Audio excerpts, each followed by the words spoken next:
Assim como na música nós temos alguns princípios, como nós temos ali as notas, melodia, harmonia e ritmo, e que isso perfaz a arte da música, a leitura também tem os seus princípios e a leitura também é uma arte. E é disso que nós vamos falar hoje, sobre esse livro aqui que se chama A Arte de Ler, do Faguet. O Faguet, primeiramente, ele foi um doutor de literatura e também um grande crítico literário. O livro ele é dividido em 10 capítulos, tá? Não é um livro grande, mas bem objetivo, sucinto e prático. Vamos lá falar sobre cada um dos capítulos de forma bem breve. Bom, o primeiro capítulo ele vai falar sobre como nós devemos ler, né? Que nós devemos ler, primeiramente, devagar. Entender o que o autor quer dizer e não as nossas ideias. Sempre nos perguntar, é isso mesmo? É lermos com atenção, desconfiado das nossas primeiras impressões. Esse é o primeiro princípio que o Faguet elenca e ele o coloca no primeiro capítulo porque entende que ler devagar é aplicável para todos os outros princípios da arte de ler. Então, primeiro princípio, leia devagar. Já no segundo capítulo, ele apresenta como ler o livro de ideias. E aqui ele enfatiza muito os filósofos.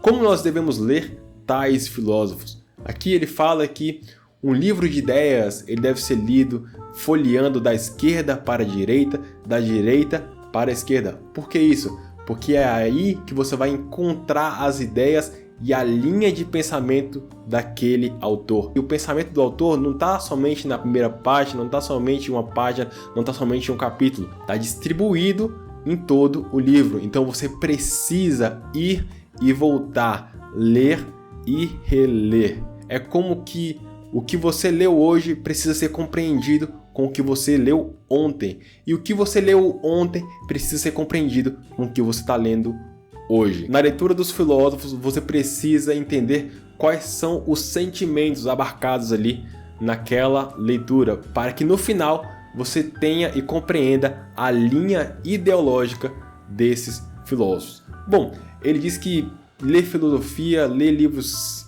de ideias, é basicamente você sentar com o autor, discutir e pensar sobre os diversos temas. Na leitura dos filósofos e dos livros de ideias, também é importante ressaltar que a gente deve manter uma certa distância para os extremos, ou seja, nem concordar 100% com o autor e nem discordar 100% do mesmo autor. Tão importante quanto isso também é você, leitor, ficar atento a encontrar as contradições desses autores.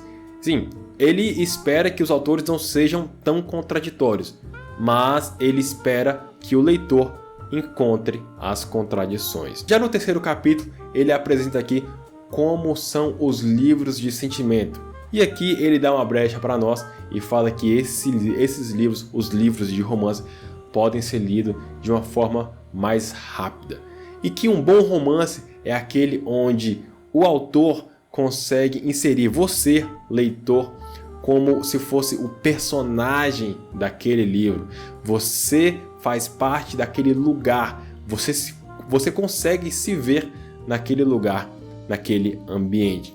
De certa forma, um bom livro de romance ele faz com que você, leitor, perca a sua personalidade. E aí ele fala um pouco sobre os livros de fantasia, onde, pelo entendimento do autor, esse gênero talvez nem seja considerado uma literatura. Daí ele fala sobre os leitores que apreciam somente os romances narrativos, que eles olham muito para si mesmo e talvez tenham pouco ou quase nenhum tipo de raciocínio.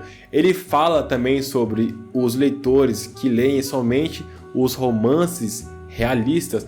Esses leitores, eles raciocinam um pouco mais, contudo, eles são muito pessimistas, porque eles olham muito a realidade. Nós temos também aquele grupo de pessoas em que lê os romances, somente romances idealistas, e aqui ele diz que essas pessoas não são tão otimistas, mas que elas creem em que a natureza humana é de certa forma nobre, né? E também nós temos o grupo de pessoas em que lê aqueles livros antigos, ou seja, os livros clássicos.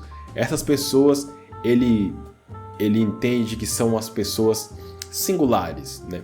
Bom, só para deixar claro também que aqui durante os capítulos, né, o capítulo 1, 2 e 3, que a gente falou até agora, ele vai citando o nome de autores, o que você pode ir grifando e depois fazer sua lista aí de leitura e ler essas obras, tá bom?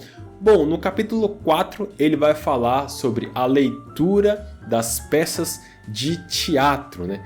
Primeiramente, para você ser um leitor de peças de teatro, ele recomenda que você frequente com bastante frequência o teatro e assista às peças de teatro. E aqui no livro ele elenca as peças de teatro em 4 partes. Eu vou ler aqui para você. As peças de teatro que são melhores na leitura do que no teatro, ou seja, são aquelas peças que livros, são muito melhores e sobressaem muito mais a apresentação dos atores. Essas são as peças clássicas e que devem ser lidas necessariamente e obrigatoriamente para quem gosta de ler peças de teatro. Bom, na segunda classe ele fala assim, há aquelas peças de teatro, né, que são tão boas na sala privada, ou seja, elas são tão boas para serem lidas quanto são tão boas para serem assistidas.